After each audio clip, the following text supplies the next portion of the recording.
Yang berbahagia Datuk Chong Sin Woon, Setiausaha Agung MCA dan rombongan, termasuklah Saudari Nicole Wong, Ketua Pemuda MCA Kebangsaan, dan Datuk Heng Saiki, Ketua Wanita Penolong Setiausaha Wanita UMNO Malaysia, dan rombongan MCA kesemua sekali, dan juga petugas-petugas UMNO. Saya pada hari ini berterima kasih dan bersyukur sekali kerana menerima rombongan daripada Ibu Pejabat MCA yang diketuai oleh Setiausaha Agung Datuk Chong, untuk kita mengadakan perbincangan hal ehwal politik dan khususnya tentang hal-hal yang berkaitan dengan jentera pilihan raya dan persiapan-persiapan yang berkaitan dengan urusan pilihan raya bagi kedua-dua parti. Saya tahu pada masa ini banyak orang nak mendengar cerita tentang kerajaan yang baru dibentuk. Apa pula nak cakap hal pilihan raya kan? Tetapi kita ingin menegaskan sebagai sebuah parti politik, Barisan Nasional dan Muafakat Nasional stay fokus dengan mempersiapsiagakan jentera pilihan raya dan memperkemaskan pentadbiran parti, kerana kita merasakan kita harus sentiasa berada dalam keadaan terbaik dari segi penyusunan, dari segi jentera, dari segi strategi dan sebagainya. Jadi pada hari ini kita mengadakan perbincangan di mana selain pada Setiausaha Agung, turut hadir Ketua Pemuda MCA, Ketua Wanita MCA, Setiausaha Organisasi, Ketua Biro Publicity ataupun Ketua Penerangan, Ketua Pengarah atau Pentadbiran Ibu Pejabat MCA, dan beberapa pegawai-pegawai yang mengendalikan pentadbiran di sana. Kita bertukar-tukar maklumat dan pandangan. Tidak kurang juga kita turut membincangkan suasana politik dan juga pemerhatian parti masing-masing berhubung dengan sentimen rakyat berkaitan dengan perkembangan-perkembangan semasa, supaya kita sentiasa mengambil perhatian tentang apakah yang dirasai oleh rakyat dan para pengundi bagi memastikan parti-parti kita masing-masing mengambil pendekatan yang sensitif dan responsif kepada sentimen dan perasaan para pengundi. Kita sebagai sebuah parti yang lama ataupun gabungan parti yang lama ingin memastikan bahawasanya kita tidak mahu menjadi parti politik yang being misunderstood, parti yang disalah faham, parti yang disalah mengertikan. Maknanya kalau kita bekerjasama rapat dengan MCA, kononnya kita ni nak membelakangkan agenda Melayu, ataupun kalau kita bercakap tentang kepentingan orang Melayu, perpaduan Melayu, maka kita ni nak jadi Taliban. Dan bila perkara seperti itu disebut berulang-ulang dan sebagainya, maka akhirnya terbenalah persepsi-persepsi yang tertentu yang akhirnya mungkin menyebabkan kita ditolak ataupun dihukum oleh rakyat kerana kita lemah dari segi membina persepsi yang tepat, yang benar berhubung dengan parti kita. Apalagi dalam keadaan sekarang ini, dinamika politik yang sedang berubah dengan agak pantas dan lanskap politik semasa agak sedikit sebanyak agak berbeza daripada apa yang lazim kita lihat. Maka kedua-dua parti MCA dan MIC dan rakan komponen yang lain serta juga rakan Muafakat Nasional hendaklah mempersiapsiagakan diri supaya tidak ada communication gap, tidak ada pembinaan persepsi yang salah tentang apa-apa yang kita lakukan. Jadi dalam hubungan ini, kaitan dan kerjasama kita dengan media sangat-sangat mustahak. Ya? Saya berharap UMNO, MCA akan mengamalkan dasar penuh keterbukaan dengan rakan-rakan media. kita tidak boleh sekretif. Misalnya dalam masa 2 minggu baru-baru ini, banyak perkembangan politik yang berlaku. Saya faham tentang sekresi, saya faham tentang perkara-perkara yang tidak harus detrimental kepada rundingan dan sebagainya. Tapi we want to be as transparent as possible with of course certain limitation, kerana kita harus ada kebijaksanaan dalam apa juga yang kita lakukan. Tapi secara prinsip umum, hari ini kita merasakan UMNO, MCA dan parti-parti yang sudah berada dalam saf parti yang memerintah harus terbuka, memahami apa sentimen rakyat di bawah, kemudian bersikap sensitif dan responsif terhadapnya. Jangan berada dalam silo masing-masing dan anggapkan semua masalah rakyat di bawah adalah masalah kita bersama, ya. Dan kita berharap parti-parti kita sebagai komponen kepada Perikatan Nasional dapat menjadi parti-parti yang menyumbang untuk memperkukuhkan kepimpinan kerajaan yang sedia ada sekarang di bawah Yang Amat Berhormat Perdana Menteri. Jadi peringkat parti, kami semua berazam untuk mempersiapsiagakan diri, membantu mengukuhkan jentera pentadbiran kerajaan yang ada ini. Jadi hari ini itulah perbincangan yang kita lakukan supaya kedua-dua parti kita proaktif, kita sentiasa bersama dalam satu saf yang mendukung falsafah perjuangan parti yang sama, ya. Jadi dan hari ini kita turut berbincang perkara-perkara yang agak terperinci, termasuklah bagaimana kita akan persiapkan jentera pilihan raya parti masing-masing, tetapi dalam satu kerangka. Sebab sekarang ni kita ada parti secara individu, kita ada pula Barisan Nasional, kita ada pula Muafakat Nasional dan sekarang ada pula Perikatan Nasional. Jadi kalau kita tidak brief ahli-ahli parti kita, jadi kita ni macam mana ni, rumah banyak ni. Rumah banyak, nak tidur rumah mana ni? Rumah mana rumah keutamaan misalnya.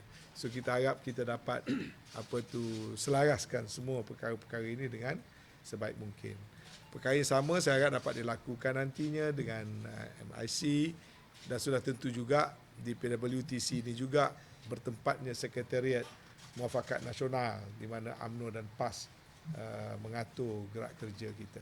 Pokok pangkalnya kita perlukan parti dan coalition yang baik, yang solid, yang padu, barulah kita dapat menguruskan pentadbiran negara dengan seberapa baik yang boleh.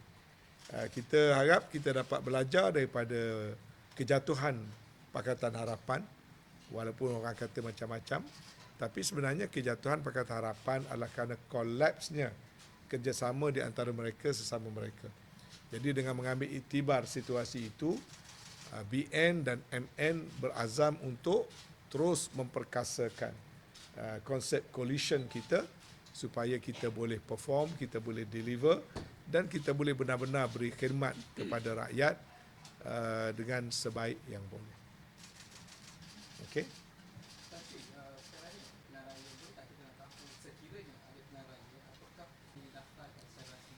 Itu akan kita putuskan kerana ada perkara-perkara yang merupakan satu new development. Misalnya Perikatan Nasional. Masih di peringkat yang awal di mana kita perlu selaraskan kerangka, kita perlu wujudkan platform kerjasama antara pucuk pimpinan, presiden-presiden parti, ada yang baru masuk dan sebagainya. Masih awal juga dan kita juga ada urusan masalah logistik, di manakah pusat pentadbiran kita dan siapa yang mengendali pentadbiran Perikatan Nasional ini, ya, sebab kita masing-masing beroperasi mengikut parti masing-masing. Jadi ini akan kita selaraskan. Saya pun dah mendapat beberapa arahan tertentu daripada Presiden UMNO, yang mana Presiden UMNO juga telah mengadakan perbincangan dengan presiden-presiden. Yang terbaru sehingga malam tadi pun saya ada dapat arahan tertentu supaya kita segera menguruskan urusan-urusan yang saya maksudkan tadi, yakni pada peringkat presiden, peringkat eksekutif ataupun peringkat day-to-day operation dan juga peringkat menyediakan roadmap dan sebagainya. Jadi ini akan diambil tindakan dengan seberapa segera dalam masa yang terdekat. Jadi walaupun ada benda-benda perkembangan-perkembangan yang baru di peringkat Perikatan Nasional ini, tidak bermakna Muafakat Nasional dan Barisan Nasional harus terus kita KIV-kan. Tidak begitu. Ya, Barisan Nasional akan terus berfungsi sebagai satu gabungan 4 parti pada masa ini, UMNO, MCA, MIC, PBRS. Ini rakan setia yang tidak pernah bercerai. So Barisan Nasional set to remain, we will continue to exist sebagai satu entiti politik. Ya, dan dalam konteks kerjasama yang lebih besar adalah tentunya Muafakat Nasional. Itu juga mulai minggu ini mula beroperasi sepenuhnya di PWTC ini, di mana sekretariatnya dikendalikan oleh saya dan Datuk Taqiyuddin. And latest dengan kerjasama parti-parti yang berada dalam Perikatan Nasional. Ya, ini kita kena menunggu arahan-arahan lebih lanjut daripada pucuk pimpinan parti masing-masing dan juga daripada Yang Amat Berhormat Perdana Menteri yang mengepalai Kerajaan Perikatan Nasional. Cabinet is sole prerogative of the Prime Minister, so let us not speculate. And I know the Prime Minister, being someone very experienced, I think everything is in good hands. So it's not proper for me to give any comment with regards to cabinet lineup.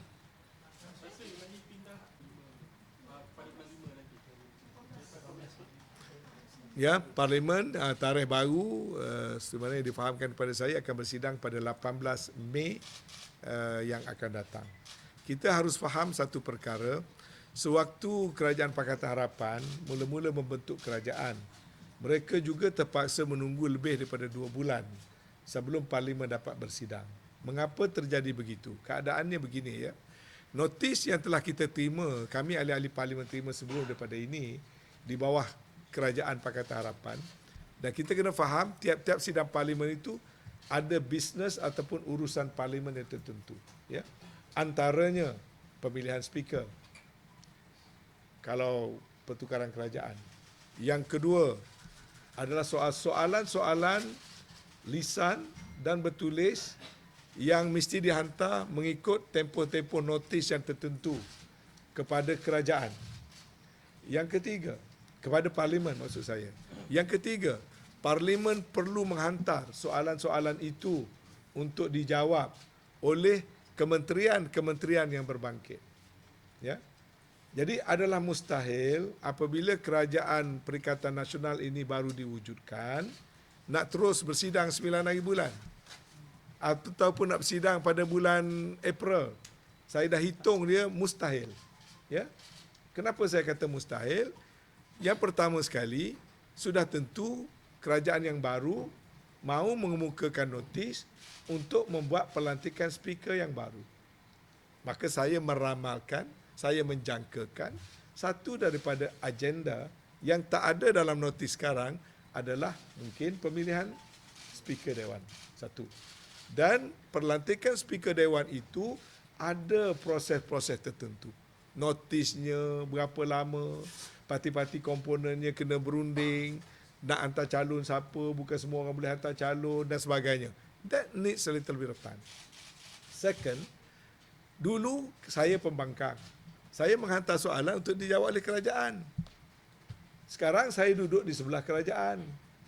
Maka, mana ada soalan daripada pembangkang akan datang nanti? Sebab dia tak prepare soalan, sebab dia jadi kerajaan, dia tukar menjawab. Jadi bila bertukar kerajaan, adalah adil kita beri peluang kepada yang menjadi ahli-ahli Parlimen semua sekali, maksud saya yang tidak menjadi front bench, iaitu bukan menteri dan timbalan menteri, mereka semua mesti mengukakan soalan. Ramai daripada ahli Parlimen sekarang tak hantar soalan mengikut notis lama. Kenapa tak hantar soalan? Sebab dia menteri dan dia timbalan menteri. Jadi kerana sekarang dia tidak lagi jadi menteri dan timbalan menteri, peluang harus diberikan kepada mereka pula untuk mengemukakan soalan. Untuk membolehkan dia mengemukakan soalan, Parlimen kena keluar notis baru. Kerana mengemukakan soalan itu ada pula tempoh-tempohnya. Sebelum tarikh bila, soalan mesti sampai ke Parlimen. Bila Parlimen terima pula soalan itu perlu dihantar kepada menteri-menteri yang berkenaan. Macam mana nak hantar? Menteri pun belum lantik. Jadi, saya tahu di luar sana akan ada orang kata, ini takut nak bersidang, sebab tu tangguhkan. Kalau ada seorang kawan saya tu, bekas menteri, hari-hari dia melalut aja. Tak patutlah kalau dah jadi menteri, jadi ahli parlimen lama kan, kita faham. Bukan sengaja nak tangguh. Kita kena adakan sidang parlimen dalam keadaan tertib. Kita mesti adakan sidang parlimen dalam keadaan full compliance dengan standing order. Dan kita kena adakan sidang parlimen mengikut jalur-jalur yang ditetapkan. Iaitu hak kerajaan memberi notis kepada speaker. Maka speaker kita yang ada sekarang telah menulis surat kepada Perdana Menteri. Dan terbaru, Perdana Menteri telah menulis surat balik kepada speaker menentukan tarikh. Itu hak kerajaan menentukan tarikh parlimen bersidang asalkan parlimen wajib bersidang tidak lebih daripada 6 bulan daripada hari terakhir persidangan. Hari terakhir persidangan sesi yang lalu adalah 5 hari bulan Disember. Maka Parlimen wajib bersidang sebelum daripada 5 hari bulan Jun. Jadi sekarang berdasarkan kepada permohonan kerajaan kepada speaker telah ditetapkan pada 18 hari bulan 5, iaitu pada hari jadi saya. Ya. Jadi saya lihat perkara ini telah diuruskan dengan teratur dan tertib, memberi peluang pada kerajaan menyediakan apa yang panggil government business ataupun urusan kerajaan, pada masa yang sama memberi peluang yang cukup kepada semua ahli-ahli parlimen untuk diberikan hak mengemukakan usul ataupun juga soalan bertulis dan soalan untuk dijawab secara lisan.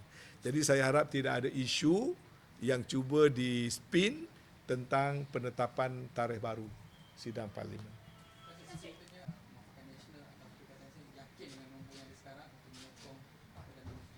Oh, pasal yakin lebih pada yakin.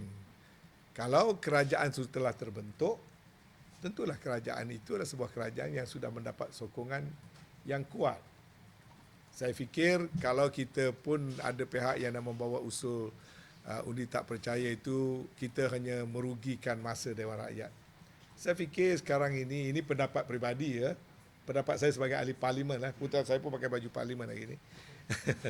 Pendapat saya lah, kita ni dah lama dah politicking tak berkesudahan.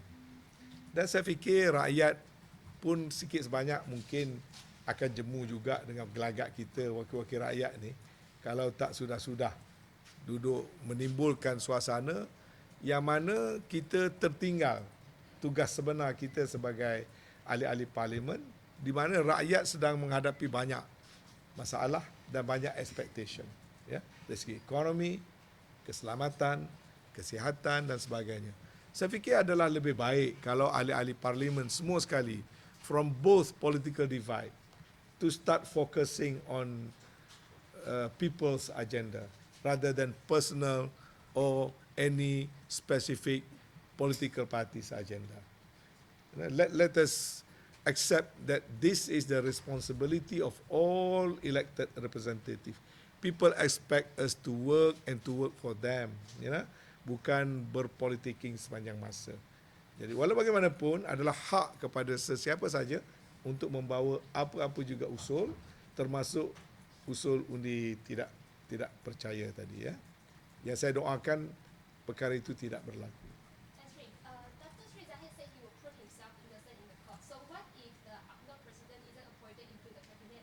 Will the party be okay with it? Also, question that not quite relevant, you have to ask Dato' Sri Zahid. He's a very principled man and he is a very experienced politician. He is our president. So if you need any further clarification on that, the best person to ask is to ask himself. Okay? We, as far as UMNO is concerned, we stand united behind him.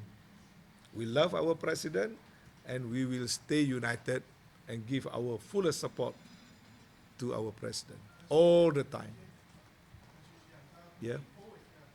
Up to now, yes, because that's what I heard from the being mentioned by Yang Amat Berhormat PM.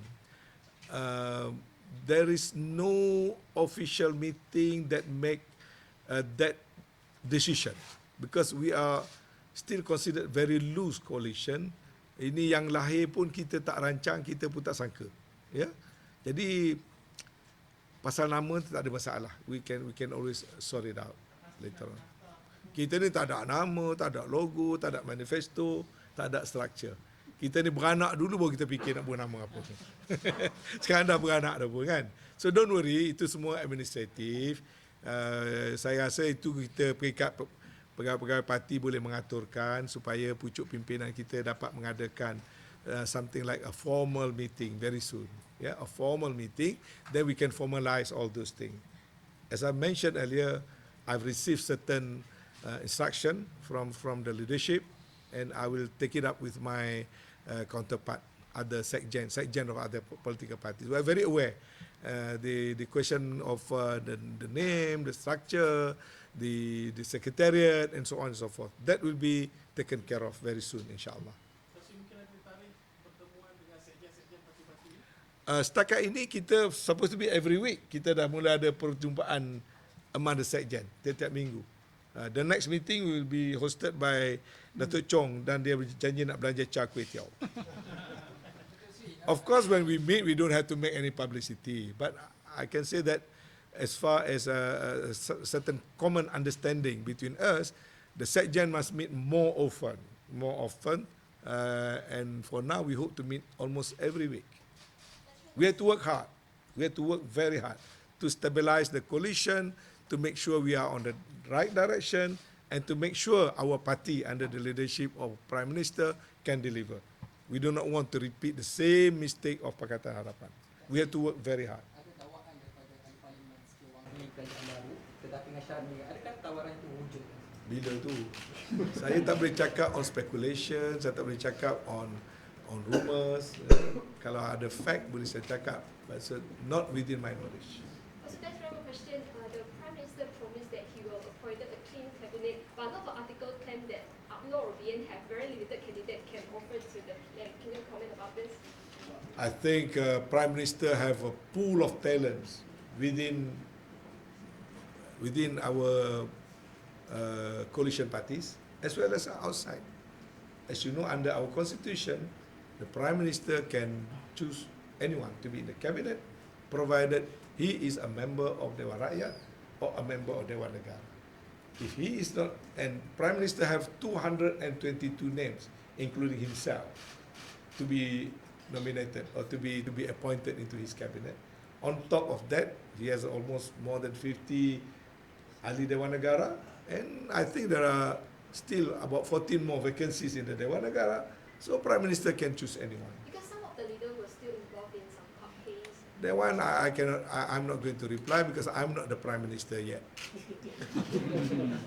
But Tan Sri, given your vast experience in politics, Tan Sri, based on your... Anything that tantamount to like putting a precondition to Prime Minister.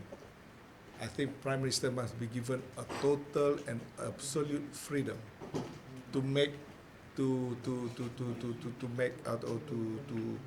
appoint his cabinet ministers.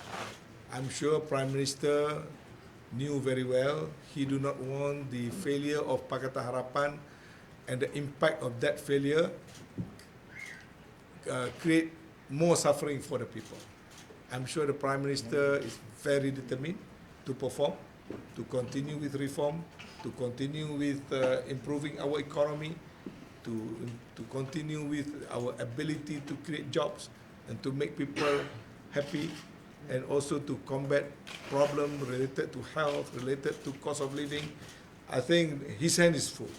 And knowing Tan Sri Muhyiddin Yassin with his vast experience, he has been the Deputy Prime Minister before, And also please remember he has been Chief Minister of Johor for many years, and he has been on both political divide. I think we can be rest assured that he will have a very good, very strong, very experienced cabinet. Just bear with him for a while. I think maybe 1 or 2 weeks' time, everything will be settled. I have no slightest doubt that Tan Sri Muhyiddin Yassin have all the ability and have all the support for him to form a very strong and capable government, inshallah. On the meetings with All political parties aligned to Perikatan Nasional will have to form one secretariat or working under one jawatan kuasa, one committee. We have to make sure all political parties, no matter how small they are, they may have one wakil rakyat or 2 wakil rakyat, while ours we have more than 40, for example. It doesn't matter. You know, in Malaysia we must exercise inclusivity, so that everybody feel that this is their government, they have full opportunity to participate. So, if you ask me personally, all political parties involved or giving support to our Prime Minister, I mean my counterpart, the Sekjen, will be working as a team.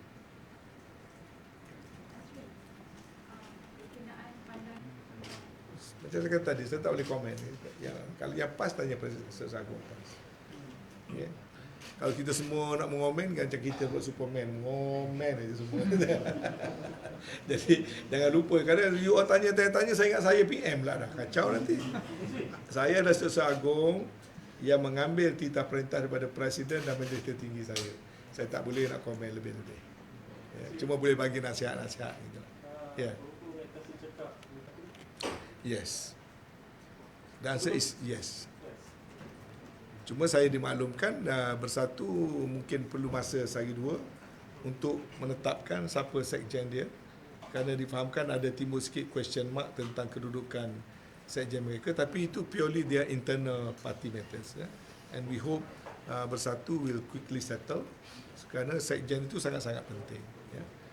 Tapi saya tak pasti, berita kata ada yang sekjen letak jawatan ataupun dan sebagainya, I do not know, but we must respect apa tu kita punya rakan-rakan parti yang lain. Itu adalah masalah dalaman mereka, tapi secara macam saya kata tadi, kan saya dah terima beberapa arahan daripada pucuk pimpinan di mana sekjen dikendaki mewujudkan satu sekretariat dan menjalankan kerja-kerja eksekutif on the daily basis. Itu arahan yang memang saya terima. Okey, terima kasih banyak ya.